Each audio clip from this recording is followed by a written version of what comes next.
Programang ito ay rated SPG. Striktong patnubay at gabay ng magulang ang kailangan. Maaaring may masiselang tema, lengguwahe, karahasan, sexual, horror o droga na hindi angkop sa mga bata. Mga kapamilya, narito ang mga pinakamainit na tagpo sa FPJ's Batang Quiapo. Sinabi ng manager ng pasugalan na kaya nagpupunta doon si Colonel Suarez ay inaabangan umano nito ang pagbabalik ng Star of Venus.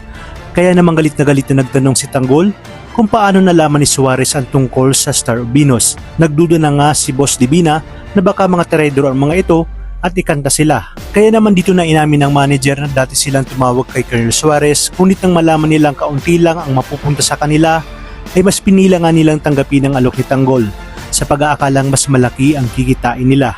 Ngunit ngayon umano na boss na nila si Tanggol at alam nilang kasabay silang yayaman sa mga negosyong nais ipasok ni Tanggol sa pasugalan, ay mananatili ang kanilang katapatan sa kanilang among si Tanggol. Habang si David naman ay nagpapakasasa sa alak kung saan maraming babae at namumudbud siya ng kaperahan. Masusubukan naman ang tibay ni Santino dahil inudyakan siya ni Nateban na pumatay ng tao. Ngunit magagawa kaya ito ni Santino at tuluyan nang mapapariwara ang kanyang buhay sa oras na sumali siya sa grupo ng Red Phoenix. At narito ang mga highlights at recap sa Batang Quiapo. Hindi na nga tayo nagkamali at tuluyan nang napasakamay ni Tanggol ang pasugalan. Ngunit mananatili sa kanilang pwesto ang mga dating namamahalan ito. Habang si Merdes ay pauwi ay napaisip siya at nagtaka kung bakit siya pinakinggan ni Ramon at bakit niya biglang nasabi ang kanyang mga saloobin at pinagdadaanan sa buhay.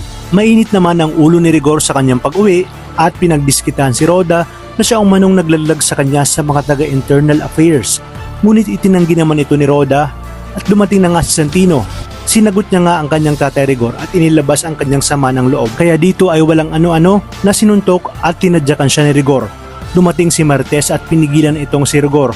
Hindi na rin nagpatalo si Martes at sinagot itong si Rigor. At habang pinapanood sila ni Lena ay sinabi niya sa kanyang sarili na sisiguraduhin niyang babalik sa kanya si Rigor sa nangyayari ngayon sa pamilya nito. Sinamahan naman sina Amanda at Tanggol sa loob ng opisina ng pasugalan at napag-alaman nila na hindi pala rehistrado ang pasugalan, ngunit nagbabayad naman ito ng amilyar. Kaya naman sinabi ni Tanggol na magtatayo sila ng bar at magdadala ng mga babae sa loob nito na siyang mag-aalaga sa kanilang mga parokyano. At sa oras na manalo ang mga ito, sa kanila bebentahan ng kanilang mga sasakyan. At kapag natalo naman, ay pipilitin nilang ipusta ang kanilang mga ari-arian, lalong-lalo na umano ang mga mayayaman. Napakaganda nga ng naisip ni Tanggol, kaya tuwang-tuwa ang kanyang mga kaibigan at ang dating namamahala dito kasama na nga itong si Amanda. Ito na kaya ang pinakahihintay natin na muling pagkikita ng magkapatid at wala ngang kaalam-alam si David na pagmamay-ari lang naman pala ni Tanggol ang pasugalan na kanyang pupuntahan kung saan nga mayroon ding mga babae.